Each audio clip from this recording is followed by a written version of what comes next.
शिष्य श्री वरुण मुनि जी महाराज ने जो हमें सूचित किया, हमारे भाव पूज्य गुरुदेव की यादों में चले गए।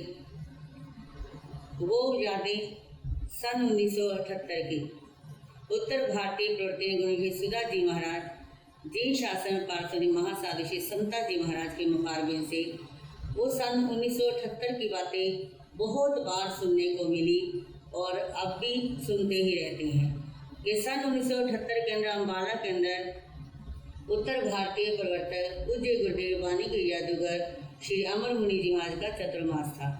वो चतुर्मास निराला ही भव्य चतुर्मास था और पूज्य गुरुदेव को अमर बाबा के नाम से सभी पुकार लेते थे और वो जब प्रवचन किया करते थे, वाणी के जादूगर उनकी वाणी सबके दिलो दिमाग पर ऐसे छा जाती थी, लोग पूरे समय पर पहुंच जाते। वो अम्बाला का हाल जो उस जमाने के अंदर सबसे बड़ा हाल था, लोग बारिश के अंदर भी छतरियां ले लेकर प्रवचन सुनने के लिए आया करते और बाहर भी बैठकर सुना करते थे। ऐसी उनकी महिमा शुरू से ही सुनते आ रहे हैं और सन 1985 के अंदर उत्तर भारतीय प्रवर्तक भंडारी श्री पद्मचंद जी महाराज को जब चादर महोत्सव का सूचित किया गया कि 30 मार्च का चादर महोत्सव दिन रखा गया है, तो उत्तर भारतीय प्रवर्तक वाणी के जादूगर पूज्य गुरुदेव श्री अमर मुनि जी महाराज ने संथारा साधका प्रवर्तनी गुरु श्री स्वर्णकांता जी महाराज के पास समाचार भेजा कि स्वर्णा, तेरे पास जो वैरागण है, अम्बाला की लड़की है, अब उसकी दीक्षा करेंगे उस चादर महोत्सव पर 30 मार्च को। तो गुरनी जी महाराज ने पूज्य गुरुदेव के वचनों पर फूल चढ़ाए और श्री समता जी महाराज जो उनका बचपन का नाम भोली था, तो अम्बाला में भेजा। उन्होंने आज्ञा लेने के लिए पिताश्री से कि जाओ आज्ञा लेकर आओ दीक्षा की। वैराग्यावस्था में रह रहे थे पर दीक्षा की आज्ञा उन्हें नहीं मिली थी। वो आज्ञा लेने अम्बाला में चले गए और गुरनी जी महाराज ने कहा उधर पूज्य गुरुदेव श्री अमर मुनि जी महाराज कुरुक्षेत्र में विराजमान है, उनका चतुर्मास चल रहा है, उनके भी दर्शन करते आना। और पूज्य गुरुदेव श्री अमर मुनि जी महाराज को जब पता चला कि संथारा साधका प्रति गुरु श्री स्वर्णकांता जी महाराज की वैरागन आई है, तो उन्होंने सब बहनों को भाइयों को एकत्रित कर लिया तिलक करवाने के लिए कि वैरागन आ रही है, इसकी दीक्षा होगी 30 मार्च को चादर महोत्सव पर। तो विरागा श्री पोली जैन जो हमारे अब समता जी महाराज है, पूज्य गुरुदेव से कहा मुझे अभी दीक्षा की आज्ञा नहीं मिली। तो पूज्य गुरुदेव कहने लगे तेरी गुरनी बहुत महान है, वो अपने आप आज्ञा ले लेगी। तो गुरनी जी की आज्ञा को महाराज जी के पिताजी ने टाला भी नहीं और गुरनी जी के कहने पर इन्हें दीक्षा की आज्ञा सहर्ष मिली। और वो चादर महोत्सव अम्बाला के अंदर भव्य चादर महोत्सव हुआ और उस चादर महोत्सव पर उत्तर भारतीय प्रवर्तक भंडारी श्री पद्मचंद जी महाराज के प्रवर्तक चादर महोत्सव पर 17 दीक्षा हुई और सर्वप्रथम मुहूर्त महाराज श्री जी का ही निकाला गया था दीक्षा का। वो भव्य आज भी मैंने भी वो देखा है और आज भी हमारी आंखों के सामने वो दृश्य ऐसे हो रहा है जैसे आज की ही घटना है। महाराज श्री जी की दीक्षा हुई सन 1986 के अंदर। उसके बाद हमारे स्वर्ण राजसुधा परिवार की बहुत सारी अनेक दीक्षाएं गुरुदेव के हाथों से हुई हैं। उन्होंने दीक्षा का पाठ पढ़ाया है। मेरी दीक्षा अम्बाला के अंदर सन 1988 के अंदर पूज्य गुरुदेव के चरणों में हुई और नाम भी उन्होंने ही दिया है, मेरा नाम उन्होंने रखा है और इस नाम को सार्थक करने के लिए उन्होंने हमें आशीर्वाद भी दिया है। उसके बाद कुरुक्षेत्र के अंदर पहला प्रवचन, पहली कथा पूज्य गुरुदेव के चरणों में मैंने की। तो उस समय कथा जो 1 घंटे की कथा थी, 20 मिनट के अंदर मैंने पूरी कर डाली, पहली कथा थी। तो पूज्य गुरुदेव गुरनी जी वहाँ से कहने लगे अरे ये चेली तो पूरी सुपर फास्ट है, 1 घंटे की कथा 20 मिनट में ही सुना दी।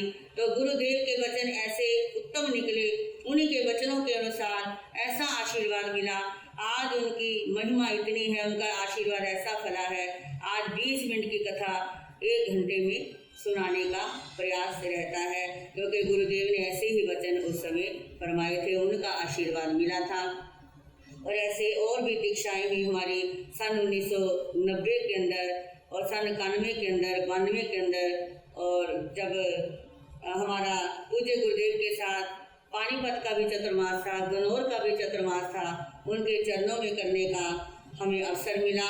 उस चतुर्मास के अंदर वाणी के जादूगर की वाणी ऐसी दिलो दिमाग पर छा गई और वही भजन अब हमारे मुखारबिन से निकलते रहते हैं। कथा के अंदर भी उन्हीं की कथाएं, उन्हीं के प्रवचन, उन्हीं के भजन हमारे मुख से निकलते रहते हैं। उनकी वाणी हमारे दिलो दिमाग पर ऐसी छा गई है। वो गाया करते थे, मोह से बड़ा संसार में जीव का शत्रु कोई। और ये ऐसा भजन था। अब भी इस भजन पर सभी लोग झूम उठते हैं जब पूज्य गुरुदेव का नाम लेकर और उन्हीं का ये भजन गाया जाता है। सारी दुनिया फिर उन्हें दोबारा पूज्य गुरुदेव की याद आ जाती है। जब मेरी दीक्षा हुई, मैंने भी उस समय अपनी स्पीच के अंदर जब 2 लाइनें भजन की गाई, उस समय मुझे याद आ रही है ये बात। पूज्य गुरुदेव ने कहा था कि स्वर्णा, सुधा को तूने सारी गाने वाली ही चेलियाँ दी हैं और ये इतनी श्रेष्ठ चेलियाँ हैं, तुम्हारे सारे परिवार के अंदर ऐसी ही साधवियाँ आ जाएंगी। उनके वचन ऐसे फलीभूत हुए। अब हमारे 10-11 चतुर्मास होते हैं। सभी चतुर्मास की जितनी साधवियाँ हैं, पूज्य गुरुदेव की महिमा इतनी और इतना आशीर्वाद बरसा और सभी प्रवचन करने वाली, सभी गाने बजाने वाली हैं। जब भी हम फंक्शनों में एकत्रित होते थे, उत्तर भारतीय पर पूज्य गुरुदेव श्री अमर मुनि जी महाराज वाणी के जादूगर अपनी वाणी ऐसी सुनाया करते थे और हर फंक्शन के अंदर, हर महोत्सव के अंदर कहा करते थे कि स्वर्ण राज सुधा की भजन मंडली आगे आ जाए। कितने ही साधु साध्वी बैठे होते, वो इतना हमें सम्मान दिया करते थे। उस समय महासाधु श्री किरण जी महाराज, श्री श्रेष्ठा जी महाराज मेरे साथ ही बैठे हैं, श्री समता जी महाराज, और मैं भी उस समय छोटी थी। हम चारों आगे आ जाते और भजन गाया करते थे। पूज्य गुरुदेव में इतना मान सम्मान दिया करते थे और सबको इकट्ठे ही बोलने के लिए कहा करते थे। और आज उन्हीं के आशीर्वाद से हम, उन्हीं की महिमा इतनी है, उनका आशीर्वाद इतना फला है और उन्हीं का नाम लेकर हम फट्टे पर बैठते हैं तो उन्हीं की आत्मा, उनकी वाणी हमारे अंदर गूंजने लग जाती है। संधारण साधिका प्रवर्तनी गुरु श्री स्वर्ण कांता जी महाराज, उत्तर भारतीय प्रवर्तनी गुरु श्री सुधा जी महाराज ने उनके चरणों में हमें बैठ करके, उनके सानिध्य में बैठने का हमें अवसर प्रदान किया और 2 चतुर्मास पूज्य गुरुदेव के साथ के कितनी दीक्षाओं के अंदर उनके साथ हमारा जाने का सौभाग्य मिला हमें। और हमारे स्वर्ण राज सुधा के अंदर बहुत सारी ऐसी साधवियाँ हैं, सबकी दीक्षाएं उन्हीं के हाथों से हुई हैं और नाम भी उन्हीं के दिए हुए हैं। आज हमें बहुत ही गर्व महसूस हो रहा है।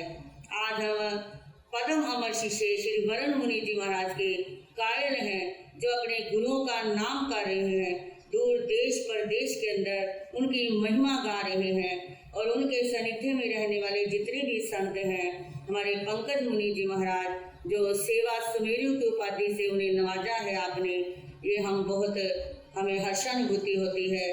पूज्य गुरुदेव के चरणों में सेवा सुमेरु श्री पंकज मुनि जी महाराज ने बहुत सेवा की थी और अब भी उनकी भी ऐसी ही सेवा हो रही है।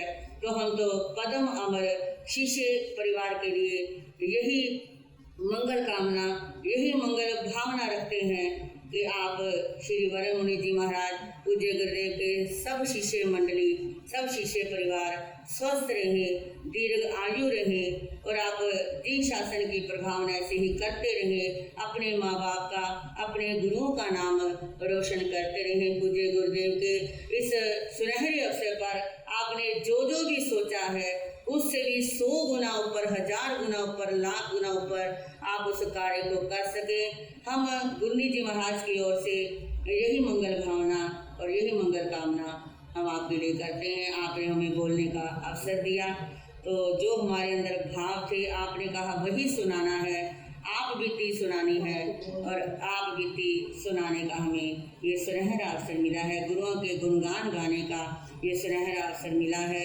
तेरे गुणों की गौरव गाथा धरती के जन जन गाएंगे और सभी कुछ भूल पाएंगे पर तुम्हें भूल ना पाएंगे। नाम रोशन करगे गुणों का नहीं पार है, लेखनी ना लिख सके जो आपके उपकार हैं, जो आपके